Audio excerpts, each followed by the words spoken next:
And we are back with another Wild Rift video. Today we are going to play Renekton's top lane inside of Legendary Queue. I guess it's Legendary Queue, I'm not 100% sure, but I think it was Legendary Queue. Yes, we are. As you can see, I'm slowly fighting my way back up to top ranks right here, back to my top 200 spot. Right now I'm stuck in Immortal 4 and I'm playing Pool Party Renekton, which is an awesome skin. And look at Diana, look at her ranking. What does it mean? Can somebody in the comments tell me that? Because I have absolutely no clue. And if you've never watched one of my videos, my name is Wolf. I'm a Grandmaster player. I'm one of the top now 600 players in the European server. I was one of the top 150 when Legendary Queue came out. I had a huge losing streak, which sometimes happens. I mean, I guess most of you already have run into it. And right now I'm slowly fighting my way back up to the top ranks right there, and I want to hit Legend before the season ends, which is in October, I guess. So, in today's video, I'm going to show you how you can play Renekton to basically dominate any lane. And as long as your team doesn't screw up, you have probably won. Okay, so Renekton is one of the lane bullies that is just insanely strong. I don't know how to say it, but if you play the early game right, which I'm going to show you inside of this video, you will have a very, very funny time. This is all you need to know. So, one of the things I want to tell you, and I want to ask you guys, is are you still leashing for the jungler? Because I think it should be mandatory to read the patch notes for a ton of people, because I get flamed by so many people if I don't leash them. But inside of the patch notes, Riot was basically saying like junglers are on their own now, and leashing got nerfed. So let me know that down in the comments. Also, don't forget to subscribe to this channel if you enjoy Wild Rift content. And I'm playing against Gwen right here. I haven't played against Gwen that much, and I honestly have no clue how this... Like, I know how this champion works, but when I play her, I don't deal that much damage because I can't play her myself. But when an enemy just plays her, she's just insanely strong. Now, here's the thing. Take a look at what I'm doing. In the top lane, you can win 90% of the lanes by simply freezing and waiting until the enemy gets greedy. Okay, they will all get greedy because, I don't know, they're impatient and they can't wait. So you win the lane by just not being greedy and controlling the wave. And as you can see, I go in with my ferocity, I stun her, and I just give her a full combo. Renekton does so much damage, it's just insane. So just to explain to you what I did there, I eat onto her, I gave her my Ferocity W, which increases the damage for the stun and the length of the stun. I gave her my Q and ignited her. That was enough to basically kill her. So, for the item build, I'm going for the Black Cleaver first. Bladed Rune King would be also okay. I thought I was going to play against the Nautilus, but I could have adjusted. I didn't during this game. I want to have the extra HP in case I get ganked, and because I know which damage Gwen can deal. So this is the whole reason. Now I have a pretty huge lead in this lane, and I'm waiting until Gwen is pushing me in, because this way I can control the wave again. She wants to trade. I gave her my W, and have you seen this damage from Gwen? It's insane. Like, she's behind, she shouldn't deal that much damage, but I keep on trading. So now the wave is in my turret, and if you want a video on how I'm explaining how to manage the waves, I can make one for you. Just let me know down in the comments. So I know I can kill Gwen. I have my W. I have my ultimate before her, and I did some pretty solid damage. I don't know if my ultimate was needed right there, but I just want to kill her. Now waiting in the bush, taking a look if she's getting greedy. Okay, all I do when I play top lane, and this happens a lot, because I don't want to play ADC. I'm not that familiar with it, or not that familiar, but I enjoy top lane currently more. I'm playing with the greed of people, which is easier to do in the top lane with a lane bully than on the bot lane with like a hyper carry scaling champion. So I have killed her again, playing with her greed and abusing Renekton's insanely strong early game. All I'm doing right here is getting the third gold and then going back to purchase my Black Cleaver. Taking a look at my team, it's not going too good. honestly, it's not going too good, and you should definitely stay until the end because there's some pretty crazy scenes I'm sure you don't want to miss. So I finished up Black Cleaver, getting my boots, and back to the top lane. Now, if you're wondering, is this live right here? Am I commentating this live? No, I'm basically commentating over a recording because I want to make sure that you guys are getting the best out of both worlds. See, I would say I'm one of the top European players, and I'm a very good commentator and educator, but I can't do both at the same time. Like my multitasking skills, they are pretty bad. So I want to make sure that I'm not sitting here for 2 minutes, not saying anything, and you think to yourself, okay, okay, why is that guy doing it? I want to explain to you the things I'm doing so you can learn it and gain either yourself. So take a look at the bot lane. They're getting 4-man ganked, and I guess both of them are dead. So I'm pushing in the wave. I thought about, okay, maybe I should be going for the roam to the dragon. But I want to push it in a wave to this Gwen. Maybe I want to get this third gold. And also, the problem is, and this is like the huge conflict you will have as a top laner, is when you go and roam for the dragon, and you are really ahead, like I am right now, you will lose a lot of your lead because the enemy laner is going to get at least like 2 or 3 waves. And she's going to get the turret gold. So this is one of the things, I don't know why I ulted there, but this is one of the things you have to think about. So that's exactly the reason why I'm not going to the dragon right now, because I want to snowball my lane further and keep this Gwen out of game. Ah, sorry, that was my phone. I need to mute it if you've heard it.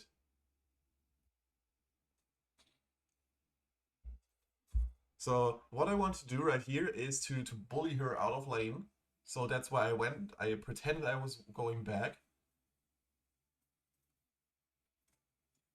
And I killed her again, just making sure that she is not getting the free gold. And now I can go to the dragon. So I get a little bit confused by my phone message. So now I'm going for how to call it, the magic resistance boots. I don't know how to put it into better words. Simply because if you take a look at the enemy team, they have some good chunk of AD, of AP, and that's the whole reason to it. So my team is not doing dragon. I thought about walking there, but it wouldn't have been the best decision because there's nothing going on. But right now, taking a look at the score of my team, like my team without me is 0-5, and they're not in the best spot. So what I do again is I fight with this Gwen, making sure that she is not going to get free gold on lane. But I need to like urgently help my team at the dragon because this is we can't lose that, and I want to give my lead over to the team. So now I'm apparently doing the Rift Walker. I could have gone right over to the dragon because I can see they're fighting there, but I somehow got greedy for the extra 100 gold, I think. Yes. Another thing I will probably do is push in the middle lane wave so to make sure that this that the Twisted Fate is losing some gold. Okay, I'm walking straight into the fight. I don't know why Diana is walking in there, but I'm here to assist my team. I'm here to go in and help them, and I'm following this Twisted Fate a little bit too deep. A little bit too deep, honestly. And that's why this Echo is dying. Sorry, guys. Now I'm pushing my ultimate. My team is very low, but this Twisted Fate should be dead. This Varus, like, I can't chase him that greedy. As well should be careful also because this Kha'Zix is coming back. And we just attacked the dragon. I don't know why I just went right for the dragon. This is not the smartest thing I was doing because my jungler is dead. But I thought about, like, I thought I needed to do something at this moment, and my team is fighting them, and this is how they steal the dragon. So this is, I blame this on myself. I did the dragon without my jungler being there. But what happens is we get 4 kills of them. We only lose 1. This is kind of worth it. Like the dragon is okay. It's a good dragon, but the 4 kills, they were very important for the team. So I'm grabbing the healing fruits, helping Azrael do some damage to the turret, and just go back. I even help him to do the full turret. This leaves away some, or it takes away some pressure off the lane, but also a little bit of the gold he's going to get, simply because the wave is not getting pushed back by the turret immediately. They have to walk wider, and not necessarily like the best thing right now to happen for Ezreal, but he gets some nice extra gold right there. So I'm 404, I have 2 items finished, and I'm ready to kill the Gwen again. So I got some kills for my team. We turned that around even though we lost the dragon, which is unfortunate. I pulled my ultimate again. I know I can just obliterate her right now because like I'm 4-0. I'm a very fat Renekton. She's like a Gwen that has nothing. I denied her so much stuff this whole game, and now I'm going to get the free turret. Also, I remember now, this Diana that's playing mid lane right now, she was crying that she can't play jungle. Let me know down in the comments, are you one of the players that's crying like, hey, I can't play this and that position? Like, I would be interested. Because I can understand if you were asking for another lane, but if you just write in the chat right there, like, I can play this and that, just because you got it, I don't know. I mean, if I get auto-filled, I just play it. I'm not a top lane main, I'm a mid lane main. But I don't start crying until I get my mid lane and start trolling if I don't get it like some players do.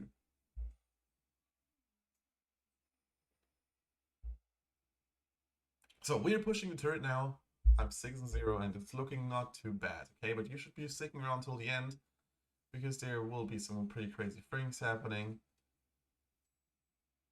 So I don't know why this Diana went for the dive, but I know I see I can get some very nice extra damage to the turret, and I just overstay.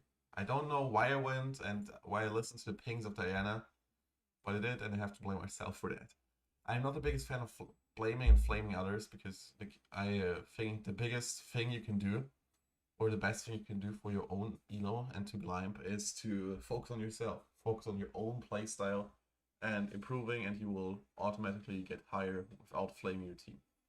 A lot of people I've seen below my comments, below other people's comments, they have been saying like, I don't know, I always get shitty teammates. The thing is, it's random who you get queued up with, and if you just play better than all the other guys in your team, you're going to win more than you lose, and this is all you need to climb. This is just my perspective, but I don't believe that there's someone punishing you at Riot. And I hate to break it for you, but most people are not that important to them. They're just happy that you're playing the game. And they want to keep you stick around, or they want you to stick around to the game. Because otherwise they wouldn't make money. Also, I've seen some conspiracy theories, just to talk about some random stuff while we were pushing the mid lane. That you're getting better teammates when you are purchasing stuff inside of the game. I purchased 2 skins and the Wild Rift pass, and I got my biggest losing streak this season, where I dropped from Immortal 1 to like Vanquisher 1. So I dropped a whole division, and even though I just bought skins. Okay, so this conspiracy is definitely not true. So my team is not doing a good job right there at the bot lane, but I just push through the mid lane. I can see that they are not moving. I could have like immediately drawn my ult, but I will do some damage, or some very, very nice damage to the mid lane turret. I can even get it, which would be very, very important for us to get, honestly, because this leaves a lot of pressure out of the game. And I will just W the turret. We're going to kill the Kazakhs, and we got the turret. This was very, very, very important, okay? Even though the Gwen is getting my other top lane turret, it's like having that constant super minions pushing, it's very, very valuable. Now I'm going back preparing for the next rank, which should be way easier to get.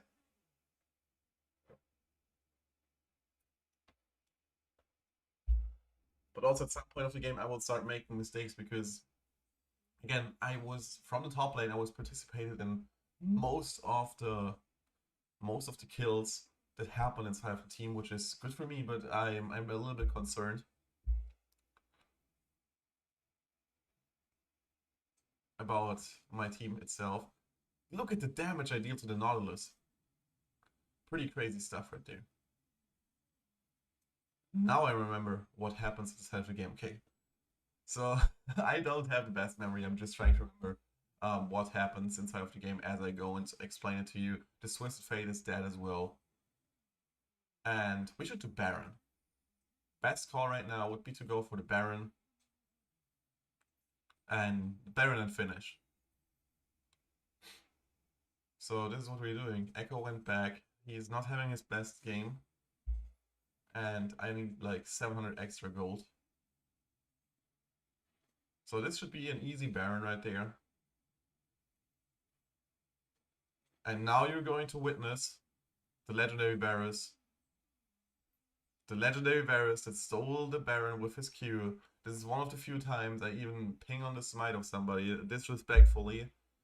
And this is the point where we'll be having a hard time. So I don't know, a very hard time now. I don't know why, but this Baron buff is giving him such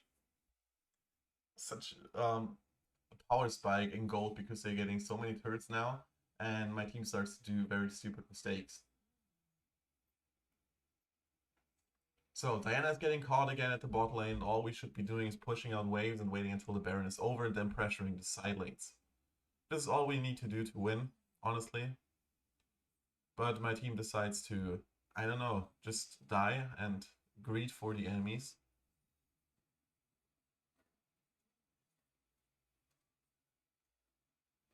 So we're killing that Nautilus again. And Gwen starts to deal some pretty serious damage, okay? You can see how I'm melting there. And we lost the mid lane turret.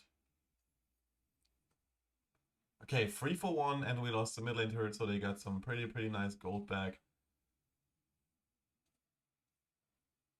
And Senna is dead. Kha'Zix could have gone for me as well, and I would have been dead as well.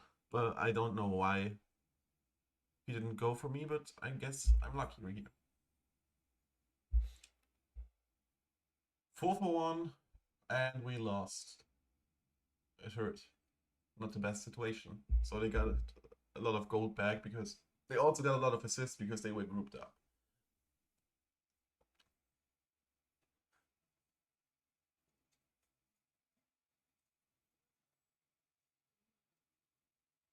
I went into deep right there. This is also interesting to see what I did wrong in this game then. Just to play better the next time, and hopefully you can learn from it as well. So they still have the Baron buff, and I got caught right here pretty stupidly. Okay, I can't put into other words than saying, okay, I got caught there. Was my mistake. Shouldn't have gone that deep.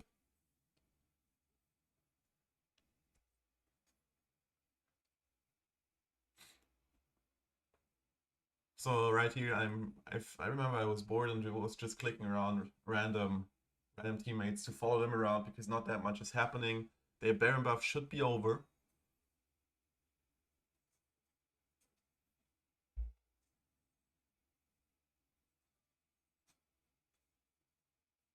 And this Echo is also going for the suicide. I wish I was following him right there. I don't know why he just went in there like a maniac, but he did.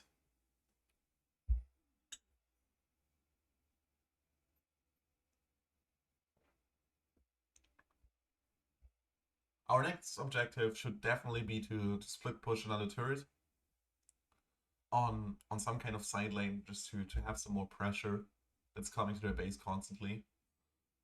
And what we should not do is definitely fight in the jungle. Okay, the best thing we could do is catch somebody off guard by warding their jungle, and then going for one of the turrets or for the Baron again. But the Baron is probably not the best decision after what happened with the Echo. Like, I don't trust his smite skills anymore. So right here I'm trying to trap it inside of the bush. The Varus was kind of free. Diana is going in, so I have to follow her. And we are burning so much stuff for the Nautilus. It's not even funny how much stuff we burned for him. Now this Kha'Zix, look at this damage this guy is dealing to me. I'm melting. Okay, next objective would be to, again, try to catch someone off guard, which can happen, and dance around the dragon. The reason why we dance around the dragon is because we want to push the middle. And this is the time where everything goes wrong because my team is getting caught right there, and all I do is get the healing fruit and maybe push the side lane so they don't get the inhibitor turret on two sides. But this Echo was just going to get killed again. This Gwen is doing some unbelievable damage to me, and this is basically how we lost. Okay, I can tell it to you, we just lost the game right there. We had a pretty huge lead, and we threw it by getting caught over and over again, losing stupid fights, and this is how you lose games. It happens, you throw those games. And I just want to tell you, I'm not only uploading games I'm winning, I'm also uploading games I'm losing. So, if you enjoyed this video and I've told you how to dominate at least a lane with Renekton, make sure to leave a like. If you have any questions, let me know down in the comments. And I see you guys inside of the next Wild Rift video.